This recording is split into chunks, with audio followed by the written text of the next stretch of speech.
দেশের তারকা ক্রিকেটার সাকিব আল হাসান।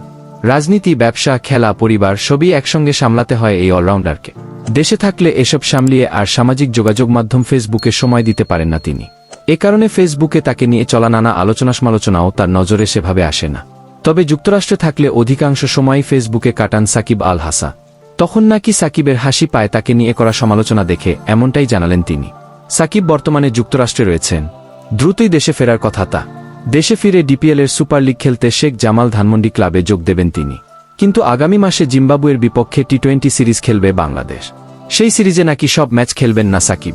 এ নিয়ে ফেসবুকে চলছে ব্যাপক সমালোচনা। এ সমালোচনার মুখে বৃহস্পতিবার যুক্তরাষ্ট্রে এক অনুষ্ঠানে সাকিব আল হাসান বলেন, আমেরিকায় থাকলে ফেসবুকে বেশি সময় কাটানো হয়, দেশে থাকলে সময় পাই না। সামাজিক যোগাযোগ মাধ্যমে এসব দেখলে আমার একটু হাসি পায়। মানুষ কত রকম চিন্তা করতে পারে। যা হয়েছে বিসিবি আর আমার আলোচনার মধ্যেই হয়েছে। কারণ আমাদের অন্যান্য খেলোয়াড়কেও দেখা জরুরি। বিভিন্ন ধরনের কম্বিনেশন তৈরি করতে হলে আমাদের কি অবস্থায় থাকতে হবে সেই প্রস্তুতিটা নিতে পারি। তিনি বলেন, জিম্বাবুয়ে সিরিজে অবশ্যই খেলব। দেশে হয়তো এ নিয়ে একটা দ্বিধা চলছে। সামাজিক যোগাযোগ মাধ্যমে এটা নিয়ে কথা চলছে যে আমি জিম্বাবুয়ে সিরিজে শুরু থেকে খেলব না, ডিপিএল খেলব। আসলে কোচ ও অধিনায়ক সবার সঙ্গে আগে কথা বলে রেখেছিলাম।